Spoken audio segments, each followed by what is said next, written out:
like, when is this going to be over? Yeah. You know, and so one of the things is like, you have to know when to pull money out. And I think if you're going to scale a huge wholesale business or any inventory based business, that's that's one of the downsides is learning how to balance that. And you don't want to keep feeding this thing and all of a sudden it go bust. Yeah, cash flow. 100%. Yeah. What's good, Mike? What up? Oh, we're that close now. You just call me Mike. Yeah, I didn't call you. I was gonna say I've never heard anybody call you Mike. I was like, y'all must be tight like that. Yeah, we're family tight. Now, I slept on his couch. Technically, it was my preteen daughter bed.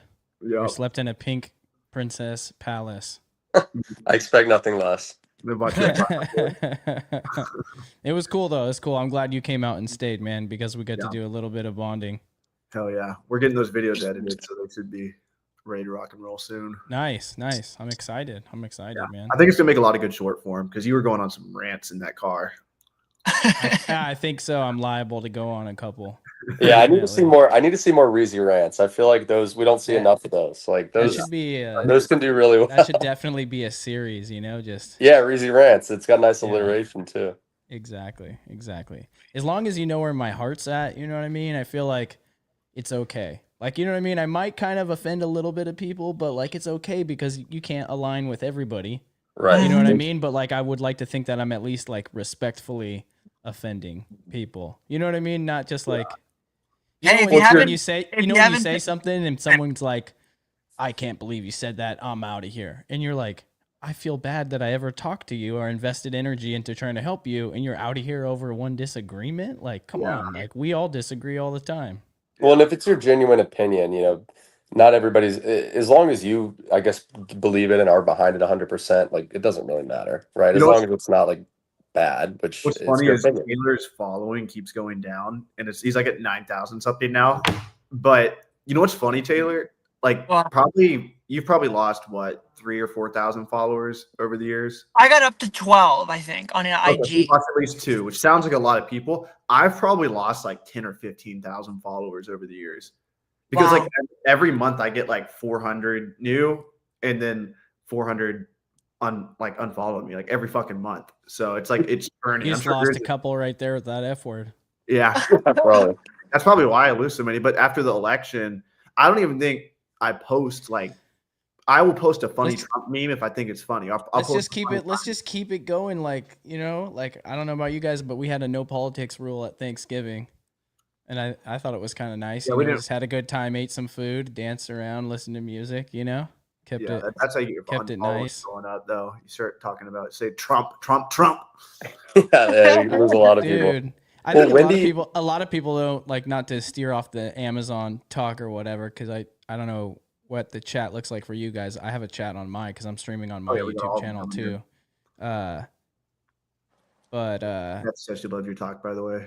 In Vegas, rather just keep it, let's just keep it chill and stay into all that. But yeah, the polarizing shit, people don't realize the internet's so fake.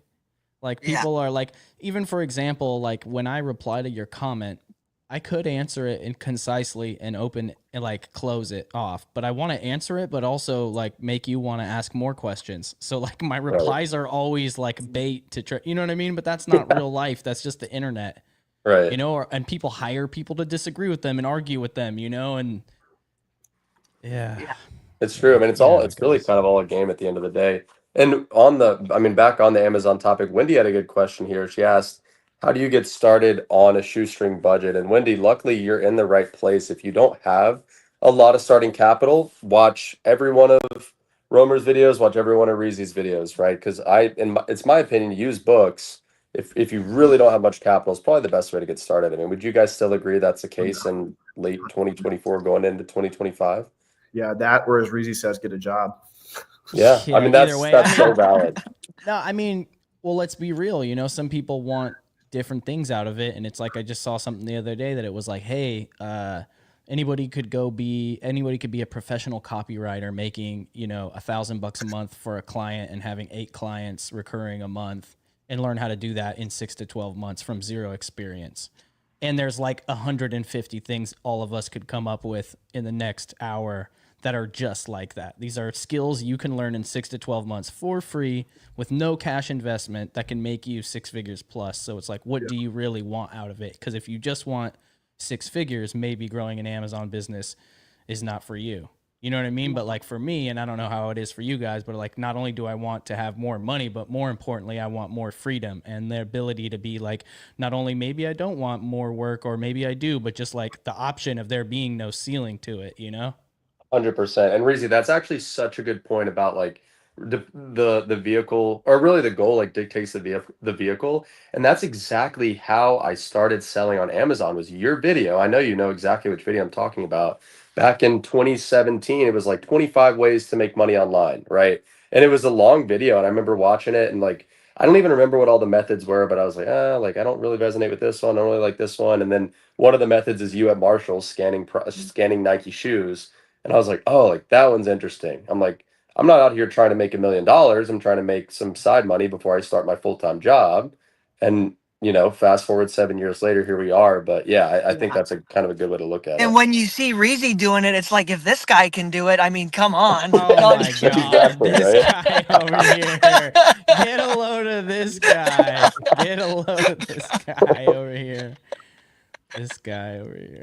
All right. That's No, the I only saw way the to same selling. video though, Corey. That was what Yeah. I literally watched one Yeah, this is fucking Reezy crazy. video, So and then I hit the Miami store. Sellers Conference is going to have this guy he made both of these guys start selling on Amazon. And like every year, like we say, like when I introduce Reezy, I'm like, raise your hand if you guys started because of Reezy. And there's like 50% of people that fucking raise their hand. So he's like on the search engine of how to sell on Amazon. So we got Avery's just so jealous of that. He's always talking about it. I'm going to beat you one day.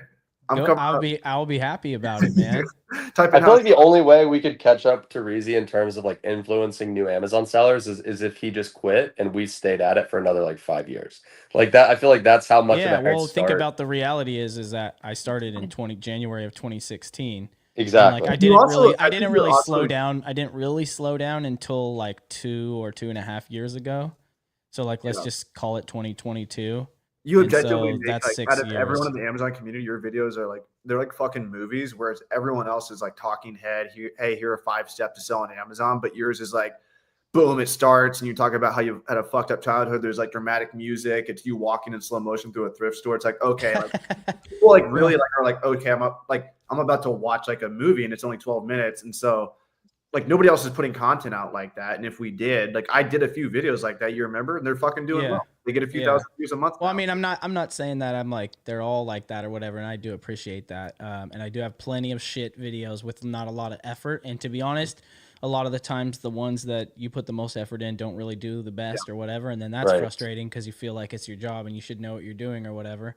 But it's just keeping at it, and being intentional with it. I don't think the creation needs to be crazy, but having a few different camera angles and showing it, here we're in the store, but like I'm not going to talk about it in detail in the store because that's like high anxiety and also hard to film and also confusing. So let me show it in the store. But when you hear me talking, that's filmed in a comfortable environment. You know what I mean? Sports, don't you? Like I feel like such a douchebag when I'm in the store, being like, "I'm buying this for $5. I'm gonna flip it on Amazon for $50." No, I kind of try to. I got the new way I try to do it is where I kind of just like film it and film myself, but don't really talk to the camera in the store. That's what me and Steve did. And then I'll just narrate it later, and then it gives you a good like A/B cut from the one to the other one while the sound is playing of the second cut already. Yeah. Not to nerd out. But dude, I was talking about because I had my group call for my mentorship program today. Yep. And we were talking about the Miami Sellers Conference because I was telling them about the deal. And also I was talking to one of my students, Corey. His name is Jim. He's also one of your students. Yep. I'm not sure what his last name is or if he would like me to share it, but he's doing over 100K a month. And I was having him share his story because, there's people that are like on their way to 10K or like have crushed 10K and did 100K a year, but are just like, man, how do I get to 100K a month? And like, what is the main difference? And Jim was talking about networking with other people in your program and you. And specifically, I was just picking his brain, and he was talking about how you taught him to use Smart Scout to find brand opportunities to look for brand direct opportunities without trying to swim in too big of a pond. Without trying to go through all the boring details or whatever. But I was like, I was super pumped, because I was just asking him, I was having my more senior students share with the more early ones.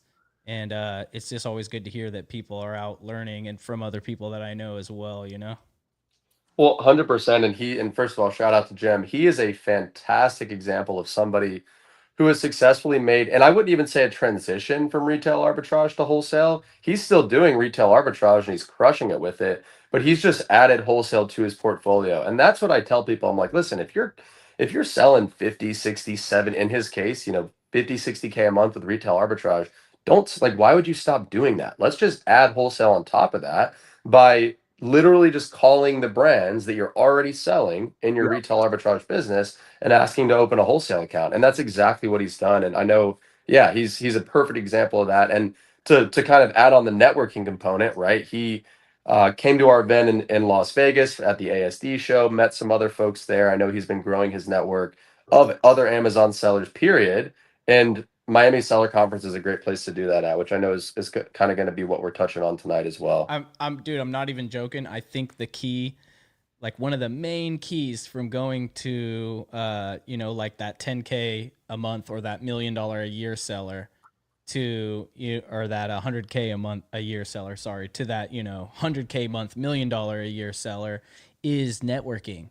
Like it also means, like, I don't think most people that are like a one man or one woman operation that get to $1 million a year doing RA don't have any help, or even probably wholesale. You probably got one part-time packer at least. You know what I mean? But the main difference is the networking. Dude, because it's like, because Amazon's packing all of our shit anyway. So like people that are like, oh, I just do it all myself. I'm like, bullshit. If you're doing FBA, Amazon's warehouses are storing, prepping, and packing your items. You were just forced to delegate that. You weren't forced to delegate the FBA shipments, but that's optional. You can use a prep center or hire a lister. And so delegation is like, it's already being done. You just were forced to delegate FBA. Yeah, that's a good point. But I just think it's so huge, like, besides mastering your own, your processes or whatever, because some people are literally taking 8 hours to make a shipment that should take, 3 maximum. Don Julio, baby. Cheers. All right. Tonight, we will be revealing the speaker lineup for Miami Sellers Conference. Every time we say Miami, I will be taking a shot of this Don Julio. Oh, it's going to be a long not stream, even man. Bachelor party. He stole from my bachelor party. I have not. I think I've drank this one time, but let's go from top to bottom here. This is in no order of importance. Obviously, it is in order of importance because first off, we have Avery Martin, Romer the Roamer, founder of Go To the Planet. I don't know what I'm at in total lifetime sales. Taylor, do you know what you're at in total lifetime sales? If you had to guess, who's running the streamer right now? Avery?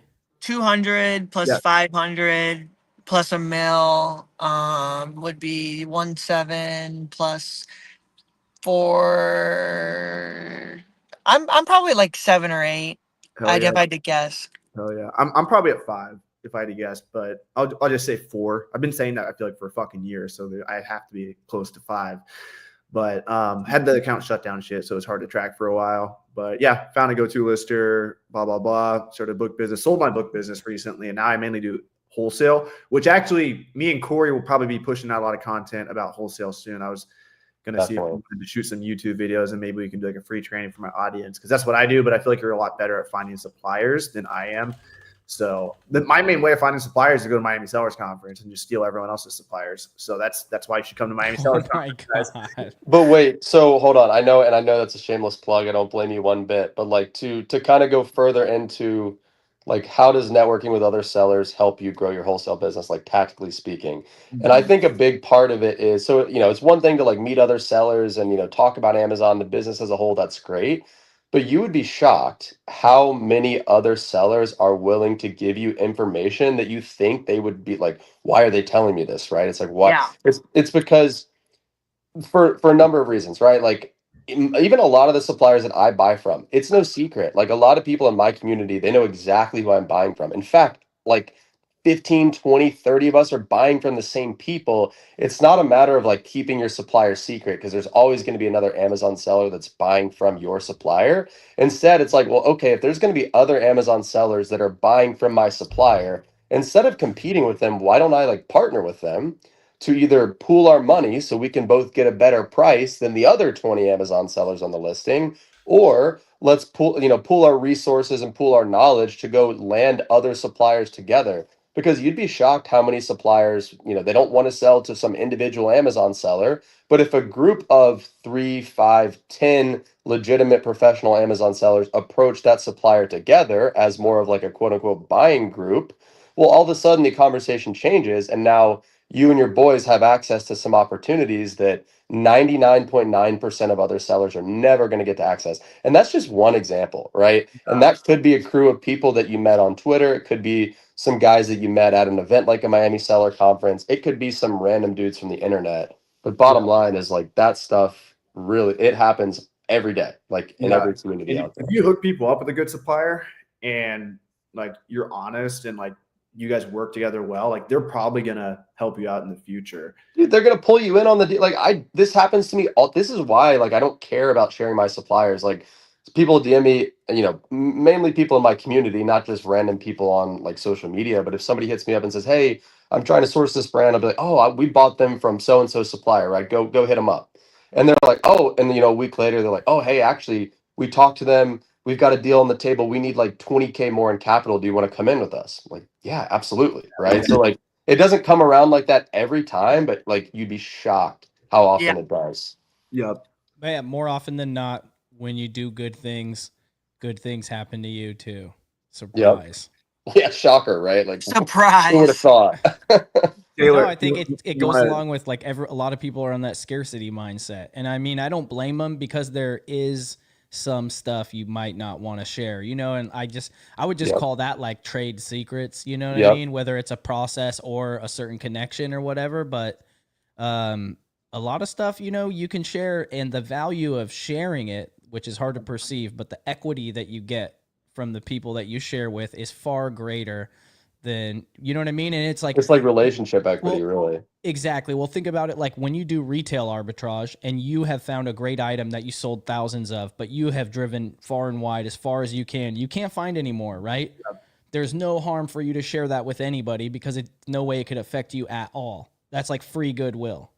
You know what I mean? And so it's like that illustrates the point, but you help, that's our language. We all speak money. You help someone make money, they're your friend. That's it. Yeah, that's bottom line, like end of story. I think that's like in business, that's the way to show respect is like buying your friend's products. Like I bought Trevin Peterson's course the other day. I could have asked for it for free, but I'm like, I'm going to support him. And look, he's already given Miami shout outs right now. And so like, I didn't do that to get a Miami shout out, but it just goes to show like, that's how you show love. But Taylor, do you want to introduce Rebecca and Amazon Lit? Yeah, Rebecca, we had her last year was her first year speaking with us, and she's helped dozens of people get on gating. I know that's one of her big services, but she sells herself. She's been selling for I think over 2 years now, RA, and I think a little bit of OA. And yeah, she's pretty new to the space, but been helping a lot of people, blowing up for some of her retail arbitrage content. So she'll be back. And then we got Eric and Sebastian. I think Sebastian will be back with him. And hopefully Humble Ted is coming too this year. All right. And I mean, they're one of the biggest people in the space with eSellers RI, helping people get into wholesale, scaling their business. I think they're doing what, like 80 million annually in revenue. Yeah. Huge operation.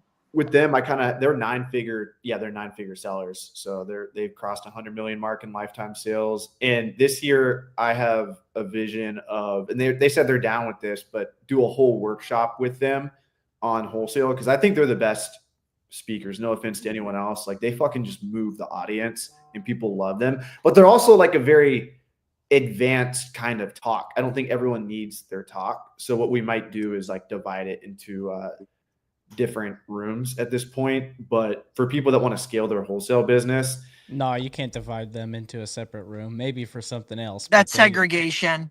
No, We I'm did it just saying last year. they're the headliner, bro. Like, I mean, I don't know what position you're gonna put them in, but just like it's definitely they're not going first, you think know. they're Like, I think one more thing to add too, though, with Eric, and I know Reezy, I mean, with all of us, I mean, Eric, and I mean, he has a really good story, like where he came from. And I think that's one of the most inspiring thing about a lot of these speakers is it's like almost none of us were like from came from a bunch of money, like, you know what I'm saying? Like, I think that's one of the coolest things is we all have a story of like where how we got to being here and sharing, and I think that's one of the coolest things.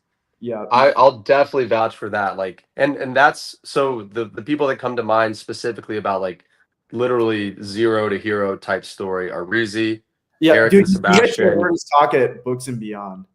I would love to hear it, but like Reezy, Eric, and Sebastian, and Larry, right? Like well, I guess all four of those guys' stories are fantastic and very relatable because there's so many people that are that are at whatever stage of their journey they're at. Like those four guys were there at one point, and now to have reached the pinnacle of their niche and of the kind of the Amazon game, like that's one of the big reasons why people resonate with them so much. And yeah, fantastic stories of like nothing to now some of Yeah. the biggest out there.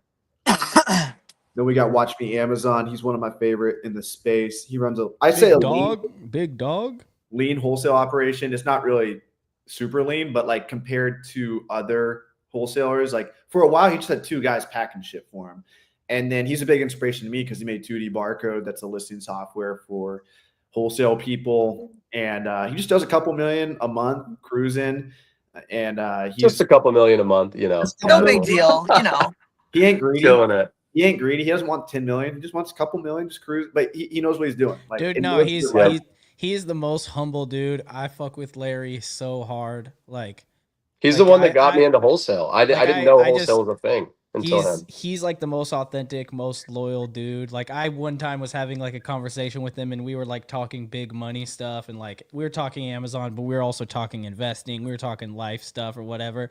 And he like drops like the most like profound like knowledge piece, and then he's like, but what do I know? I sell fucking shampoo for a living. Yeah. Yeah, I Like, and love I that. was like, yeah, wow, all right, damn. Lots of it though. That's what Yeah, matters. yeah, the but I volume. mean, it's still just, you know, the humbleness, you know what I mean? And then to the right of him, we have Mr. Miles. I met Miles years ago in Philly when he was 20, and he wanted me to go drink some beers with his friends. And I was like, no, I'm good, man. Fast forward like 4 or 5 years, whatever it is. He's probably the hardest worker I know. I think he fully works 14 hours a day. Every time I see him, he's working.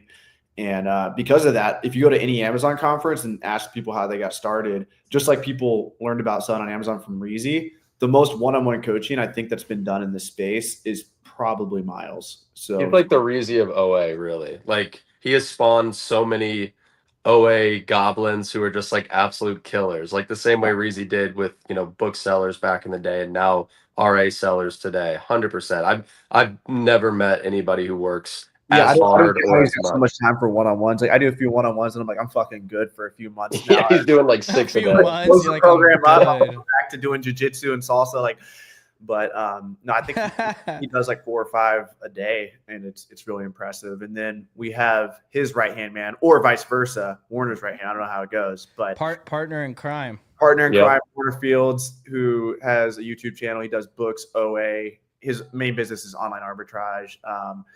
And he did a little bit of wholesale for a while, but I think mainly he's cranking with OA now. So he'll be there as well. It's always great having him.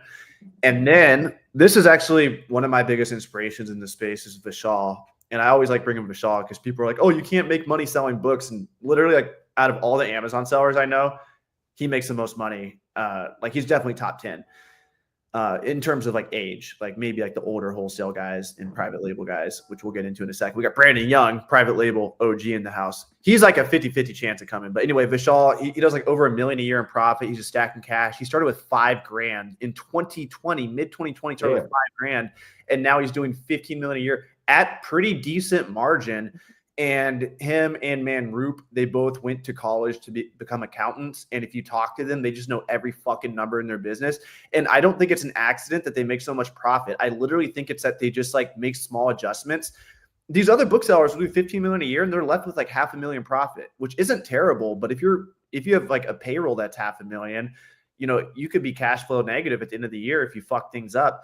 And these guys just keep things dialed in, and they always have really good insight. And I think everybody learns from them too, because the way they run their operation, like there's no operation as complex as running, like in terms of like processing inventory as a book business. No, his presentation was nuts. Like after it was over, I was like, we're like getting drinks that night, and I was like, yo, text me your presentation, bro. I forgot to take notes. Like, and he's also I actually did take notes, but I also just wanted the presentation also.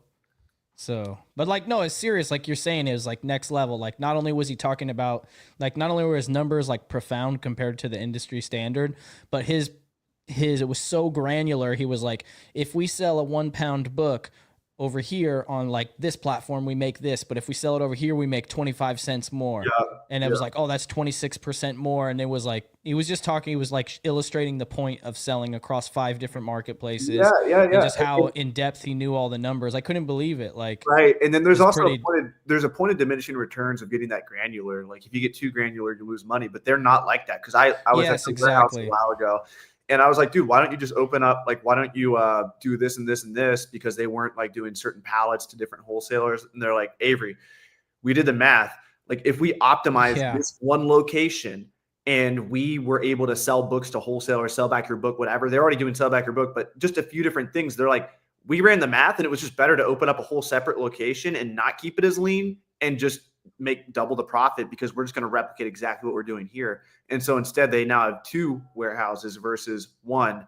And just little things like that. Like a lot of business owners at a small scale or even a large scale, they just get sloppy and they don't really consider stuff. Well, like I think the difference is there's such a big difference between like doing $1 million or doing 10 million, or like even just like doing $1 million, like one person, or like doing $1 million in a bulk book warehouse with like more square footage and forklift and multiple employees and like worrying how many times inventory is being touched.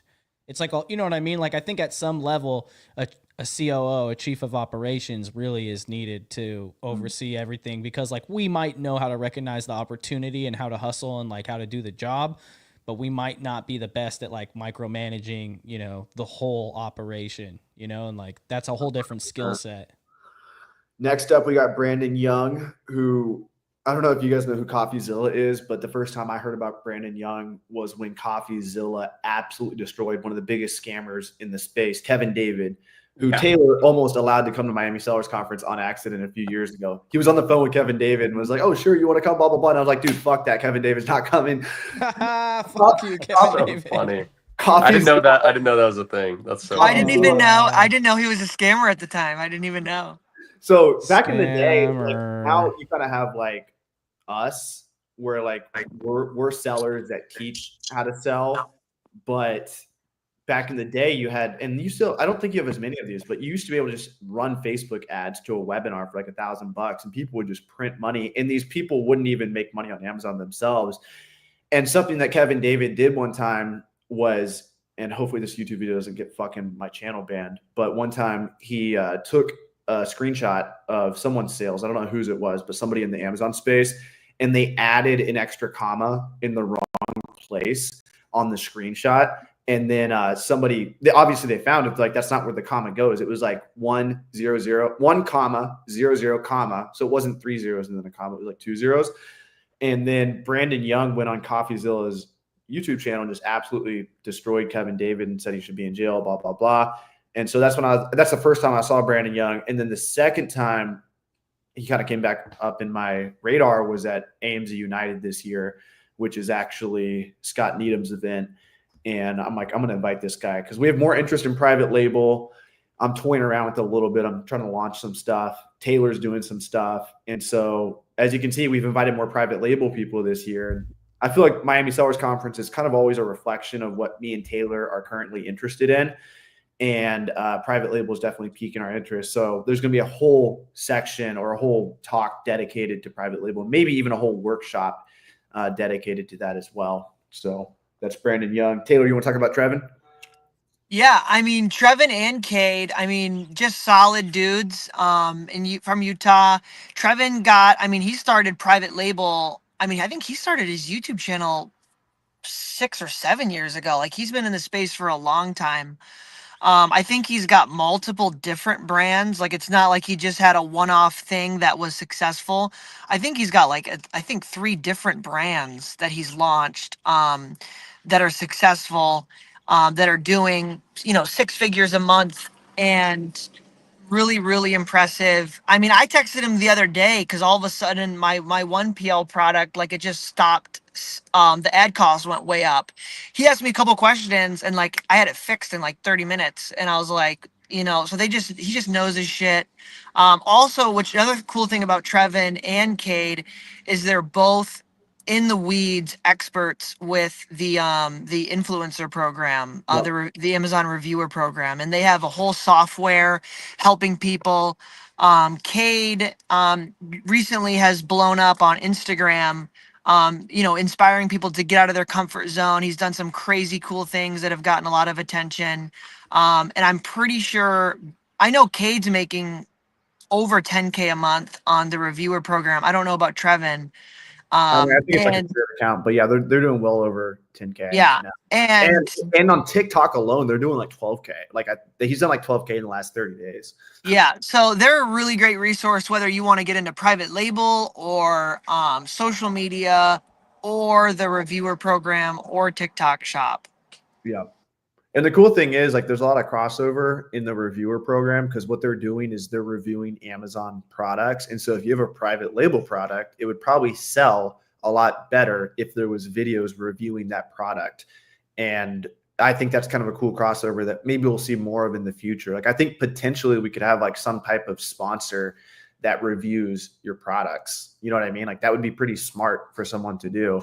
At least at a private label conference, it would be smart, so cool there. And then we got Javier from Miami, Venezuelan. He's got his own event in Miami as well. And he does, how much does he do a year? Do you know, Taylor? I do not know, actually. I think it's like 10 mil. I don't know though. Don't quote me on that. I thought it was 10 mil. Yeah, it's up there. So he bootstrapped his business.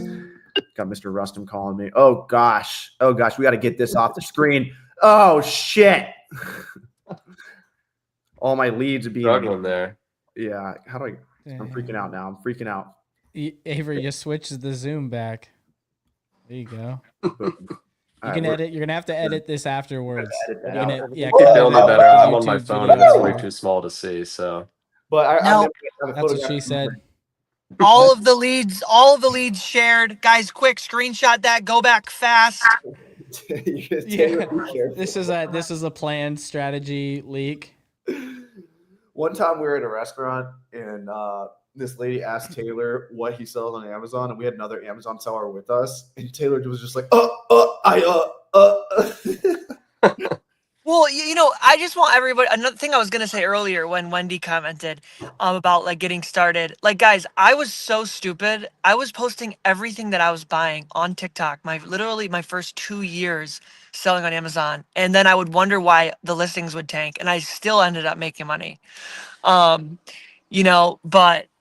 yeah, like Yeah, there's a big difference between sharing in a small group of people that want each other to win, and they'll each keep up their end of the deal, versus just publicly sharing everything blindly. sending your information to China.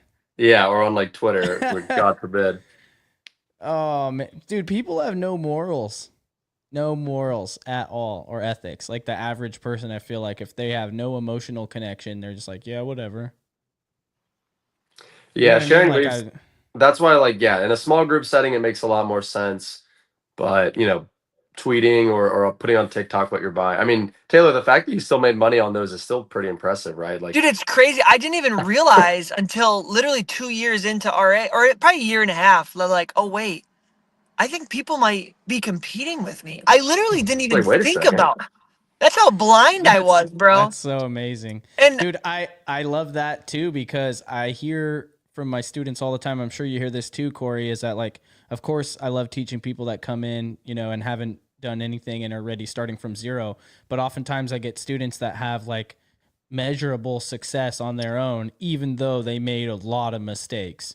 Like, they're like, I made every mistake, like, and I'm like, yeah, but you still did, 150,000 gross in your first year. Right. Like, this is going to be so fun teaching you, because it's just, you know what I mean? Like, we just need to dial it, and just like stop some of these mistakes. But it's just like, yes, you can. That's how easy Amazon is. I'm not saying it's not hard work, but it's like, I feel like hooking up your printer and using a spreadsheet is probably the hardest part about selling on Amazon. Well, the hardest part is getting from 0 to 1, right? Like getting somebody who's never sold anything before, getting them to like 5K a month is a million times harder than getting the guy who's doing 5K a month, getting him to 50K a month or 100K a month. Like, give me somebody who's doing 5 to 10K a month, and we'll get them to 100K a month within 3 months if they have enough capital, right? Like all day long. Because usually it's just like a couple of, like you said, it's like a couple levers that we've got to pull that make all the difference. And it's stuff that they're either just, they have blind spots and they don't know what they don't know. And that's what, I mean, a lot of times and it is also too the main that, like, get over, like, make your first sale. Like, what do I Yeah. do? Make your first sale. Like, sell anything. I don't That's care it. to Just make one money. sale. Like, exactly. Focus on the process, not the profit. You like, make one sale. Okay, you did that. Make 10 sales. You already did it once. Just do it 9 more times. And then after you do that, make 100 sales. Yep. And then from there, like, before you know it, you're at a 10K month. Yeah. There you go. The biggest limiting belief is like I took my brother when he was here in Hawaii because he set up a seller account, and we went into Walmart for like an hour, and we genuinely didn't find anything in the clearance section. Like, it was a total wash. And he looked at that hour, and he's like, oh, this opportunity is not worth it. I spent an hour. And what people don't realize is like, you might not find anything in the stores or even OA or wholesale for the 3rd or 10th hour. But if you found $1,000 of profit on that 10th hour, like, would that 10 hours not be worth it? An hour. Not to mention, you just spent 10 hours getting significantly better at sourcing. So like that's where, I mean, some people are they're very short-sighted. They're like, oh, I sourced for 3 hours. I didn't make any money. It's like, well, okay, you didn't make any actual dollar profit, but you just got 3 hours better at sourcing. So next time you go sourcing, you're going to be, 5% more efficient, which is going to help you find things 5% faster. And it's like that compounds as long as you don't quit. Yep. That compounds over the next days, weeks, months, and years. And then next thing you know, you're sourcing at a rate of like $10,000 profit per hour, which, by the way, is not an exaggeration at all. We placed a purchase order it was the day before Thanksgiving, Wednesday, $96,000 purchase order, 35% ROI after returns. So you're talking about, $33,000 profit from, I swear to God, what took 5 minutes of effort because it was a replen. And that's the type of like dollar per hour you'll get to when you stick with this business for 2, 3, 5, 7, 10 years, like Reezy, for example. Yep. The last speaker we have obviously Reezy and Corey here, but we also have Scott Needham, who created Smart Scout. At one point, he was like top 15 sellers. I think he was like top 10. Top 10, yeah, they were huge. Yeah, and he's kind of leaned out his wholesale operation, but he created Smart Scout, which is a great wholesale sourcing tool to find suppliers. It does a lot of cool stuff. He's also, and this is like kind of funny, like he's our competition in a way because he runs an Amazon conference too, but it's really not competition. It's like a positive sum game. I go to his conference, he speaks at mine, and it just goes to show, like, in this space, you can all come together and it's like a net positive sum game. Like, so many people, even on the speaker lineup, are technically my competition, whether we're selling the same products, selling similar software, competing for the same audiences. But at the end of the day, it's still worth it to all get together and learn from one another. So, boom. It's just about, it's having that abundance mentality, right? And like, don't get me wrong, I'm guilty of falling into a scarcity mentality all the time, right? I'll see like, man. Yeah, and like for example, like I'll see an ad from like Amazon Lit. I'm like, damn, like that's they're targeting the same customers that we're targeting on the coaching side. But then I like stop for a second. I'm like, wait, there are what 2 million active Amazon seller accounts, and there are how many millions of people who are interested in selling on Amazon? So until there are 2 million people in either the wholesale network or an eSellers RI, then the market is nowhere close to tapped out, right? Like that's what I got to remind myself. I'm like, we're all on the same team. As long as you're a good person, which all the speakers here are, like there's unlimited opportunity. There's no such thing as competition, in my opinion. 100%. All right, one Dude, last thing I wanna there's get so much into. opportunity on the internet, and I think that's another thing about the network is like, yes, you guys, you know, you are an Amazon seller, you meet more Amazon sellers, you'll make more Amazon money, but we all don't just sell on Amazon. At least 50% of every Amazon seller I know that's killing it has other businesses. Yep. You know, and they're talking about those too.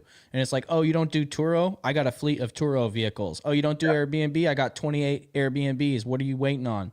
Like, do you know what I mean? You learn more. And it's like, I feel like when I was a broke person, I used to be like, my network is like, no matter what, I'll always have a couch to sleep on. Do you know what I mean? Right. Like you always have a couch to sleep on as long as you're a good guest and you have homies.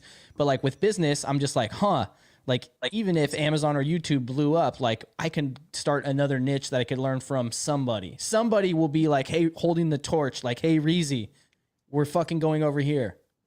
Come over here. We're making money over here. Like literally, like, where are my people at? Come this way, you know? Like, and I think that's the power of like really having people that care about you. Like not even just like networking, because like networking is a little more of a shallow term. I might learn some stuff from you, but I might want to not share some stuff because I might kind of not trust with you or whatever. But I'm just saying, like, when you really know someone and care about them and trust them to where like you would let them stay at your house or whatever, like those people have your back. Like I feel like there's zero chance my family will ever go hungry again as long as I'm willing to work and I know the right people.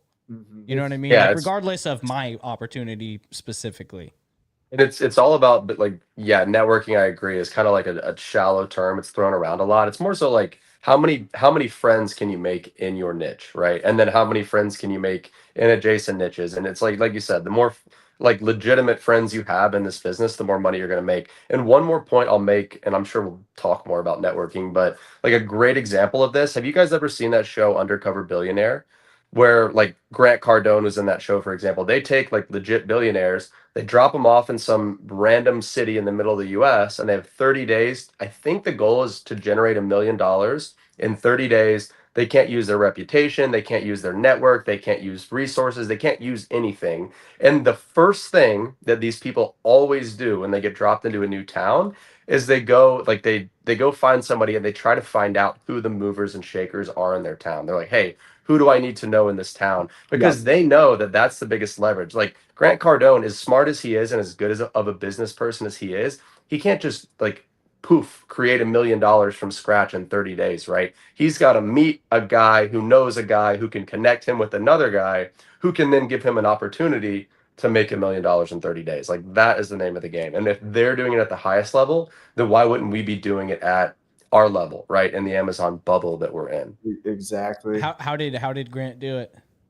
I didn't watch his exact episode. I only watched the first episode. I didn't watch it all the way through. But that's literally what he did. He got dropped in some town and he was like, he went to, I think it was like a hotel concierge, and he was like, hey man, I'm new here. I'm getting into business. Like, who do I need to know here? And the That guy's is like, oh, such a good person to dude, ask. it's genius, right? Damn. So genius. And the guy's like, he's like, because dude, the concierge he's like, you know, he knows know who's rolling all in the the Rolls ballers. Royce. He's like, yeah, oh, Exactly. this guy's always coming in at noon in his Rolls Royce for a lunch meeting with this guy, and you got to keep an eye on that girl because she's always with so and so. And it's like, Bro, dude, I'm not so even playing genius. right now. The concierge play is a tip right now. Someone's gonna make $1 million off of that one tip right there. Like that's the kind of stuff that I always feel like when I go to a dope conference like Miami Seller Conference is like, yes, I meet people, and yes, I learn stuff from the presentations or whatever that help me dial my business, but there's always like one thing that's like an aha moment that you're like, oh wow. It's like the basic 10x stuff. ROI. Yeah, well, like one time for me it was trying to locate bulk book suppliers, and it was just really simple. It was like, hey, when you get to a dead end, ask those people if they know anybody that might have supply. And it turns a no into a maybe. You know what I mean? And you're just, you know what I mean? Anyways, I was like, dude, that gave us like 3 new suppliers. Yep. Yeah. So real quick, we got all these notable attendees all of these people at least run a panel or maybe past speakers, and they're invited again. We still have to bulk up this list a little bit. And if you guys know of anyone, or if anyone's watching this and they want to be added to this list, just slide me a DM at Romer the Romer on Instagram. I want to go over the pricing, and then we'll go over exact. I guess we go over both right now. So this pricing is absolutely ridiculous, and it ends Monday at midnight. So my team accidentally misread my text, and they added an additional 30% off for the already discounted 30% 3 tickets. So you're not only getting 30% off for buying 3, you're also getting 30% off the Black Friday deal. So here we go. $1,800 for the VIP. And if you enter Black Friday here and click on apply, it brings it down to $1,300, which is just $458 per ticket. That includes the after party. And if you get just a general admission, it brings it down to $330 something, I believe. And does that include the yacht as well? No, the yacht one is right here. So you can save up to $1,000 this weekend. So if you click on apply, this is crazy deal. You're paying $681. People pay $1,500. Like our average ticket price for this conference is about $1,000, and that's including general admission, everyone. So you're literally getting it half off right now if you guys decide to purchase this weekend. 3 tickets for $681. So get together with your homies and grab 3. 100%. Yep, that's the way to do it. And this year we've kind of simplified. Now, if you buy in the next 1 hour, Avery will give you a back massage. That's actually Beth will be coming to Miami Sellers Conference. She was giving massages at Books and Beyond. So that would be so sick to hire a massage. She's fucking good, man. I almost fell asleep at the end. But what we've kind of found at Miami is the most valuable thing is the after party. And so we've just maximized that this year. We're going to explain it though, like the value, because I think if you don't understand, like for example, how many days is it? How many times do I not have to pay to feed myself? You know what I mean? Yeah, that's true. Like, yeah, get into the details too. Because I think some people might see that ticket price, especially if they're newer sellers, and be like, whoa, like, hey, I haven't even, maybe I haven't even sold 2,000 on Amazon yet. And I'm got to spend all this money for a conference. Like, what is that going to get me? Right. And we know the value, but I think it's basically a 5-day event. Cause like I said, like the talks are great, but really the value is in the networking. So what we've done is we're going to have a networking party Wednesday night, after party, an official after party in a private venue on Thursday night. And then another one on Friday night, and then the yacht, which is like so much fucking fun. We got in a yacht on Saturday, and we're going to try to extend that to like 4+ hours this year. But really what we're trying to facilitate is that environment where everyone feels comfortable, which, every single year we've allowed somehow to get everyone in this. I don't even think it's like me and Taylor's like fault, as much as I would like to think that it's us as leaders that makes this happen. I think it's the fact that everyone gets together and we're all just so fucking nerdy and driven and everything. And this energy just happens. And then we go to the after party together, and then everyone just keeps talking. And this allows bonds to be created. And so many times. So the conference is Friday Friday. Friday. I'll explain it. Yeah. So a platinum ticket, you get the general admission on all-day event on Thursday. That includes lunch. All-day event on Friday, which does not include lunch. The after party on Thursday, and the yacht on Friday too. I think we're doing 2 after parties, Avery. 2 after parties. Okay, so platinum includes general admission Thursday, Friday, after party Thursday, Friday, and yacht on Sunday. And those are both catered, the after parties, so you don't have to buy dinner those nights. I don't know about catering, but they're open bar. I don't know because we'll probably have hors d'oeuvres. Yeah. So the Thursday night after party, which is being hosted by our community, the Wholesale Network. So that'll be an open bar. Let's go, baby. That'll have hors d'oeuvres, and we're doing it right. And anybody that attended our event in Vegas, which was a free event then, can vouch for how awesome this one's going to be, right? So Thursday night, open bar, hors d'oeuvres. Damn, yo, shout all out. the fake sense. Yeah, yes. Sadiq's going to be old enough to drink this year, so that is amazing. That's amazing. I'm buying you. It's going to be a good time. Yeah, that said, thank you for the massage shout out. So if you guys are on the fence though, like what Corey, going back to what you were saying, and you're like, I'm a new seller, the move is probably to get a general admission ticket for you and a buddy.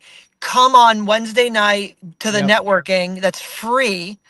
Go to the event on Thursday all day, have a free lunch. All you got to do is buy one dinner, right, at night. And then if you're getting the value, which we're all pretty certain that you will, then you always will have the option to pay for the after party as an upsell or the yacht as an upsell at the Yeah. event. Just It's so you going to guys be know, You though, could it's also gonna be like always double bribe expensive. the doorman too. So So just yeah, show you up. You won't be gotta able to, show I up though. promise you're not gonna be able to get cheaper prices. It's gonna be You way are not going to get a cheaper price though if you do it that way. But if you're skeptical, that Well, is no, the way to check it out though. If you do a gen admin, right, and you're like, I don't know, but I'll just go like the cheapest option, right? I guarantee you're gonna either want to upgrade or wish you would have, and then the next year you're gonna come back and you're gonna go all the way. Yeah. That's it, because it's just how it works, you know? Like even if you can't afford a ticket, do yourself a favor and come through to the free meetups and like meet and mingle, and guess what? The next year you'll figure out how to get a ticket. Like And what are literally the a free dates? meetup could change your life. What are the dates? May 1st, 2nd, or technically it's April 30th is Wednesday. So get in April 30th. And I recommend leaving on Sunday night, or even Monday, because networking is going to be going on throughout the weekend. So it's going to be Wednesday night, Thursday, all day, all night. We're starting at 10 a.m. each day. Friday, Saturday is a yacht day, which I highly, highly recommend. And Also- then all the speakers also are going to be on the yacht in the after party. So a big value add is that you're going to be able to talk with all the speakers. Let me plug two things that I really like real quick. So I really like the after parties, and not every conference has an after party. Sometimes it's like we're all going over here or we're all going, but like it never works out that way. 25% of people go to their hotel room, like it's no good. But when there's an open bar after party by the place, and especially if it's like even semi-catered, everybody shows up, and it is just such a dope, like, you know what I mean? You get to actually, because otherwise you barely get to meet people like in the hallways with your coffee and at lunch. But at the after party, you're like, you know, I saw this dude, we talked to him, but then at the after party, I was breakdancing with him. You know what I mean? And I'm like that dude is my homie now. You know what I mean? Like you can really connect with people. And I think that you guys, the younger generation, the 30 or under, like movers and shakers in the Amazon space, pioneered that. Because traditionally conferences were being ran by people that were like 40 plus, 50 plus, and they were not thinking like that. You know what I mean? And then you guys were like, well, 8 a.m. is too early, 10 a.m. Party every night, 10 a.m. start time. You know what I mean? And then what you're saying about the yacht, I think for the people that really want to connect with the speakers, the yacht is amazing. Whether it's like spend time with them or network, because as a speaker, and I love sharing and helping people and talking to people, I get literally just like winded and tired from doing it for so much the whole time. Yeah. Like I'm hungry. I'm the last person to eat because I'm still talking to people, forgetting I'm eating. And I'm like, dude, they're going to put the food away. Let me go get some food. But on the yacht, I'm just like, I'm chilling because like there's way less people, you know, trying to get a piece of me. And so it's like I don't know, it's a quality time with the VIPs because we're all just relaxing. You get a higher quality person. Like so many times on the yacht, I'm like, oh, like, did you enjoy the conference? Blah, blah, blah. And I'm like, how's your little Amazon business going? And then they're like, oh yeah, I just crossed 8 figures for the first time last year. And I'm like, holy shit. Yeah. Like there's so many heavy hitters out there that like honestly sell more than the speakers. And so that just shows the value of this event if those types of people are paying for tickets. And at the yacht, you, especially if like you're that person that has like a demonstratable, you know, like you do that much, but you want to maybe try and take it to the next level. Like I might think you're another speaker, honestly. Like, do you know what I mean? Like talking, and then I was just like, oh, I thought you were a speaker the whole time. Oh, what's up, dude? Let me get your number. But like that whole interaction would be a lot different when I'm being accosted by other people. And then you know what I mean? I'm like, no offense, but I'm just like, it's, you know, you get more of a pure connection opportunity in that environment. And that's pretty cool. Well, Reezy, to that point, I mean, that's how you and I really originally connected, was at I think it was the 2023 the Miami Seller Conference. It was the after party at what was that bar? The Wharf, I think it was called, or wherever you guys had kind of the open bar event. And I remember it was like 1:30 a.m. and I was about to head home, and I see Reezy sitting over by the bar, and I'm like, dude, that's the guy that got me into Amazon. So like I walked up to you, and I remember we were taking shots at Jameson until like 2:30 in the morning. And you know, we would have connected had it not been for that after party and that more like intimate setting, like you said, where it's like they're more serious sellers. They're people who are there to like network and kind of grow as opposed to just like sit there and participate in the conference, which obviously is great, but it's just more of a deeper connection. Yeah, and look at this picture here. So what happened last year, me and Taylor did not intend for this to happen, but outside the conference, it became like a networking area. And I went to Amazon Accelerate this year in Seattle, and it was actually like I expected to be not that cool. It was a dope ass conference. And I texted Taylor the other day. I'm like, dude, like at Amazon Accelerate, they had like an open bar the whole time downstairs. Maybe we should do that too. I don't think we're gonna do that. I think we might do that on day 2. We might have like a bartender somewhere at like maybe at like 1, 2 o'clock in the afternoon. But something really cool that happened is everyone was out here. The influencers were out here, and people were just shooting content. You can see Reezy in this picture. Corey, you're in that picture on your phone. Kaj is next to you. There's Sawyer, and everyone was just back here talking, the whole time. And it was actually like at first I was kind of pissed. I'm like, guys, get in the room. Let's give these speakers respect. But I think this year we're going to just kind of like give everyone a heads up. We definitely want people in the room like the first half of the day, but the second half of the day, this is probably going to happen again, where everyone's just outside shooting content, having fun, networking, playing. I mean, I don't know what the happy medium is on this, because obviously, yes, you want the rooms packed for the people that are coming to speak, especially the ones that aren't being paid, that are giving their own time to, you know what I mean? But at the same time, you do want the people who bought tickets to be able to do what they want to do. And if they feel like networking is more valuable, then that's what's up. Like, so I'll go to conferences that have like multiple people speaking at the same time. And so you can't see everyone. It's impossible. You have to choose, and then they sell the videos too. And so I'm always like, okay, I always buy the videos, because then I'm like pressure relief. Now I don't feel like I have to chase down. There's certain stuff I do want to see in person, but what I find out is that who's in the hallways when everyone's speaking? The people who are speaking next. Right. You know what I mean? So I'm like, the caliber of the people that are in the hallways, I feel like those are the people I want to network with.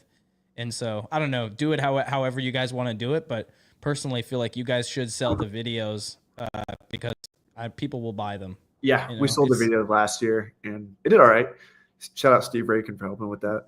Well, and the other thing too is like, again, knowing that networking is going to be happening in the hallways, like regardless, no matter what. And I know that you guys, like you said, it's going to happen regardless. So I'd say almost like lean into it, right? Like encourage it in some way. Obviously, you want people paying attention to the speakers, but if that's going to be happening one way or the other, then make sure that while it does happen, that people are getting the most value out of it as possible. Yeah, and we know it's going to happen this time. Again, like I thought it was going to happen at Books and Beyond as well, but it didn't, because the venue was like different.